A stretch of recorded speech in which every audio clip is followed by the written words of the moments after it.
En cette période de fête, j'ai eu envie d'envoyer un message aux élus. Chers élus, puissiez-vous, en cette fin d'année, entendre ce que beaucoup n'ont plus la force de dire. Gouverner, prendre les clés d'un pays, c'est avant tout écouter et agir pour ceux qui n'ont plus rien.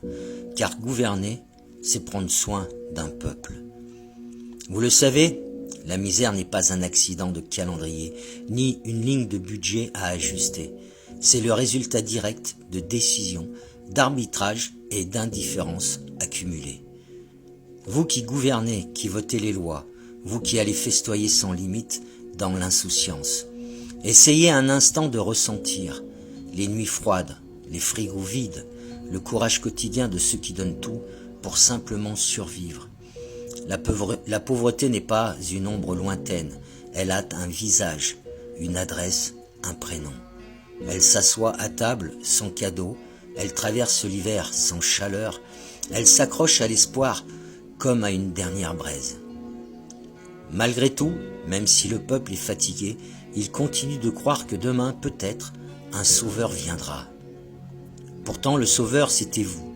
Vous l'aviez promis pendant votre campagne. Mais c'était qu'une soif d'argent, de privilèges, de confort que vous maquillez sous le discours. Parce que tout est connivence avec ceux qui financent vos campagnes. Alors, sciemment, vous creusez la tombe du peuple. L'avidité n'est pas seulement votre défaut, c'est un choix. Souvent, je me demande ce qu'il vous manque dans le cœur pour pouvoir vous émouvoir.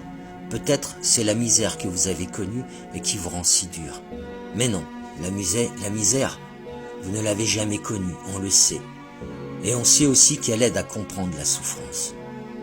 Vous fermez les yeux sur la souffrance pour mieux ouvrir la porte au lobby, aux deals discrets, aux bénéfices privés. Derrière chaque hôpital que vous fermez, il y a des vies sacrifiées.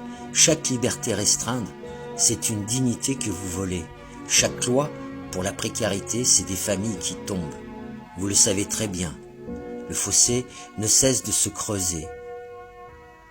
Mais vous ne faites rien.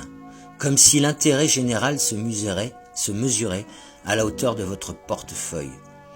Chaque hausse de vos avantages, chaque cumul toléré, chaque passe-droit assouvit votre avidité et vous rend plus aveugle. Le pire, c'est que votre aveuglement, vous le voyez très bien. Mais vous l'acceptez pour glisser sans remords dans l'immoralité. Je sais que ce message ne vous atteindra pas, il vient de si bas. Et même s'il vous atteignait, il n'aurait aucune résonance en vous, car vous avez tué depuis longtemps déjà ce que l'humain a de meilleur en lui. Alors peut-être que ce message s'adresse à Dieu, à l'univers, car sûrement lui seul est capable de vous toucher pour vous faire comprendre que gouverner n'est pas une carrière lucrative, mais une grosse responsabilité humaine. Elle exige exemplarité, écoute, transparence et sens du devoir. Car derrière chaque décision, il y a des vies, des familles, des visages que l'on ne voit jamais dans les grands salons du pouvoir. Un mandat n'est pas d'une promotion sociale, c'est un rappel permanent à faire mieux pour le peuple sans le trahir.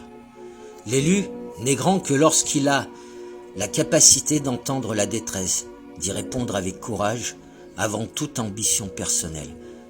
Beaucoup de choses encore à dire, mais je vais en rester là. Je ne te souhaite pas bonne fête à toi, élu, car je sais que tout est joué pour toi. Alors j'envoie tout mon amour à ceux qui souffrent à cause de tes prises de décision, tes prises de position. Bonne fête à tous.